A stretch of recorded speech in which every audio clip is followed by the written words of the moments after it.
Yo soy Aleida Violeta Vázquez Cisneros, oriunda de Coajinicuilapa, Guerrero. Escribo poesía de mi negritud. Soy afromexicana con muchísimo orgullo.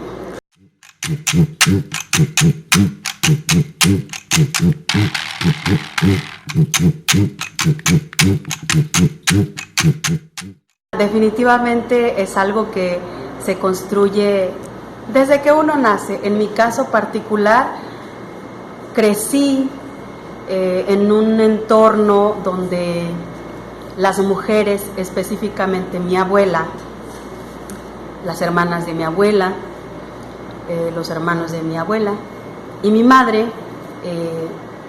eran muy pues simpatizantes de la poesía. Entonces recuerdo a mi abuela recibir a las visitas con versos, llegar a una casa y llegar también con versos, o en alguna convivencia, una fiesta o las bodas también se decían versos. Y eso me quedó muy grabado a mí en la cabeza y en el corazón. Y estudiando en Guanajuato, porque fuimos allá a estudiar mis hermanos y yo creo que alrededor de mis 10 años, yo empecé a escribir mis primeros versos y escribía de lo que más me gustaba o me hacía sentir bien, que era este amor por mi abuela, por mi mamá. Mis primeros versos fueron como a mi abuela y hablando del amor que yo sentía por mi abuela. Después un maestro, recuerdo que cuando estaban en sexto de primaria, nos decía a algunos de sus alumnos, a ver, tú y tú, vayan al patio o a la biblioteca o a la cocina o abajo de aquellos pinos y escriban una poesía a la bandera o escriban una poesía a la mamá. O cuando venía el tiempo de las fiestas de los muertos, a ver, escriban calaveritas. Y entonces ahí empecé yo a tener esa práctica que yo creo que se me dio de forma natural. Creo que, sinceramente creo que lo traigo en los genes, por parte de mi abuela y mi madre negras.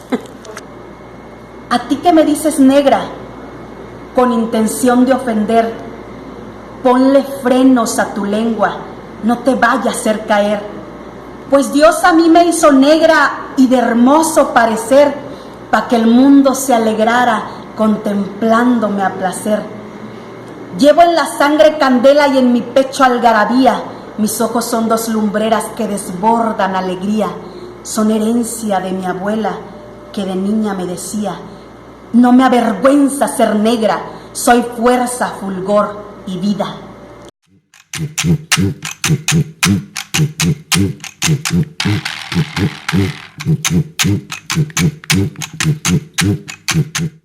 Los poemas de Sor Juana, por ejemplo, Redondillas, que me gustaban, también Juana de Barborou y Alfonsina Storni. En un primer momento, eso sería como en primero de secundaria, algo así, pero cuando yo llegué a segundo de secundaria, y como siempre estuve en actividades de la poesía y yo era la que recitaba las poesías de la bandera en la primaria y en la secundaria también, o del Día de las Madres o las festividades, como que ya las maestras sabían que yo iba a ser la primera o la segunda voz de la poesía coral y así. Pero cuando llegué a segundo año de secundaria, me encontré con una poesía que se llama Danza de los dos abuelos, de Nicolás Guillén, que yo ni sabía que era negro y ni sabía que era cubano ni nada, pero yo me encontré esa poesía que habla de este encuentro, este choque o esta convivencia de la cultura europea y la cultura afro, o los negros en Cuba. Y a mí me impactó muchísimo, porque igual yo tengo estas dos raíces. Siempre pesó más en mí lo afro, porque fue mi entorno, mi referencia inmediata, mi abuela y mi madre, su familia. Sin embargo, también tengo mi abuela blanca, que es de origen indígena y también europeo, mi padre, por ende, también. Entonces, cuando yo me encuentro con esa poesía, yo la traslado a mi realidad. la traslado a esta parte de mi abuela negra. Ahí habla pues en masculino, ¿no? La poesía. Pero yo inmediatamente la traslado a mi abuela negra y a mi abuela blanca. Y dije, bueno, hay alguien que escribe acerca de lo que somos también. Y me impactó. Recuerdo que le pedí a la maestra, yo quiero decir esa poesía. Y me dijo, no, tú vas a decir otra. Y entonces esa poesía se la dio a otra compañera. Me sentí muy mal, pero me quedó muy grabado, muy marcadamente ese primer encuentro que yo tuve con poesía, que hoy puedo decir que es poesía negra. Después de esa experiencia, pues seguí leyendo otra literatura, otro tipo de poesías, pero eso fue así como que mi principal referente. Pasaron muchos años y dejé en esta búsqueda, ¿no? En este ejercicio y aspiración a ser alguien, decimos, en la vida, y estudiar, y tengo que estudiar, y tengo que hacer esto, tengo que lograr esto, y tengo que lograr lo otro. Como que dejé dormida esa parte de la poesía, la abandoné ahí, ¿no? Pero hace años, como 5 años aproximadamente, después de que yo tenía como esta apatía de decir, pues el mundo está así y ya las cosas son así, nuestro país está así, ya ni modo, ya no hay nada que hacer. Un día, después de algunos desafortunados encuentros, chocando otra vez con el racismo, la discriminación, la invisibilización de los pueblos negros en México, alguien me dice, y es que en Cuaji todos son negros y malcriados y maleducados, son groseros. Y otra vez me dice alguien, es que tú no estás tan negra, es que en Cuaji están más negros. Y entonces me confrontó mucho esa situación, esas experiencias. Y un día, llegando a mi casa, después de esto, de que me dijeron, es que en Cuaji la gente es más negra, tú no estás tan negra, llegué llorando, literalmente llegué llorando a mi casa y dije, ¿qué hago? No es posible que estemos así, no es posible que entre nosotros mismos desconozcamos nuestro origen, nuestra historia. Yo para entonces yo ya lo sabía, ya había leído, todos así muchos años, indagando acerca de nuestro origen aquí en México, cómo llegamos. Entonces dije, no es posible que no lo sepamos, que nadie nos lo cuente, que nadie nos diga por qué estamos aquí y que nos traten de esa manera, que un país nuestro, que es nuestro y que construimos y seguimos construyendo, no nos reconozca. Y fue ahí que me acordé yo que sabía escribir, que yo escribía cuando era niña y cuando era adolescente, y empecé a escribir de nuevo. Y fue que nacen mis poemas, cuyo tema principal es mi negritud. Reivindicar nuestras raíces negras, visibilizar al pueblo negro.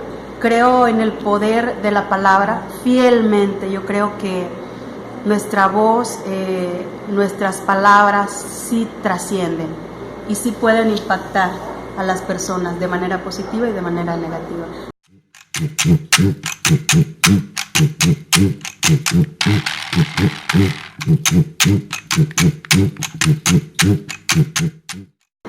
Hay mucho talento, hay mucho talento desde personas que ya tienen mucha experiencia, como un ingeniero, maestro también, que se llama Abel Emilio Baños Delgado, que se le conoce como el poeta de la negritud, que escribe con este toque picaresco, desde mi punto de vista muy bien compuesto y muy bien estructurado sus versos, pero a mí lo que me gusta de su poesía es que no tiene esta vulgaridad, que yo lo veo así, puede ser que las demás personas no lo vean así, pero es mi punto de vista. Entonces yo veo que el maestro Abel escribe de la negritud con este toque picaresco que nos caracteriza, pero de una manera no vulgar. Entonces sí, desde muy joven yo empecé también a escuchar esos versos. No sabía de quién eran primero, pero hace algunos años tuve la oportunidad de conocerlo. De hecho, la primera vez que yo compartí mi poesía fue por una invitación en a hacerle un homenaje al profesor Abel Emilio Baños Delgado en el Museo de las Culturas Afromestizas en Coajimalpa. Por primera vez yo ahí comparto mi poesía y pues de la mano de él y hemos empezado pues una amistad pues incipiente, pero creo que muy estrecha. Entonces sí, definitivamente es una influencia para mí y es una persona que admiro mucho. En cuanto a mujeres, conozco también una poeta, ella es de Ayutla de los Libres, que se llama Patricia Ramírez Bazán, y también ella, creo que falta visibilización justamente, pero hay mucha gente que está haciendo cosas, que está escribiendo, que está registrando esas maneras de ver la vida, esas maneras de relacionarse con las personas, de relacionarnos con la naturaleza, con nuestra memoria ancestral, y se está escribiendo. Otra de ellas, repito, es Patricia Ramírez Bazán, que es también mi compañera en el movimiento afromexicano en esta lucha por el reconocimiento constitucional que se logró el pasado 9 de agosto, por fin, después de una lucha de casi 30 años de este despertar de los pueblos negros. El Estado mexicano reconoce que somos parte fundadora de este país y nos tiene pues con mucha esperanza, pero también con ese ánimo de trabajar en lo que falta, en todo lo que falta, porque es un reconocimiento nominativo, pero por algo se empieza. Lo que no se dice no existe, y entonces ya la Constitución dice, bueno, están aquí desde hace 500 años.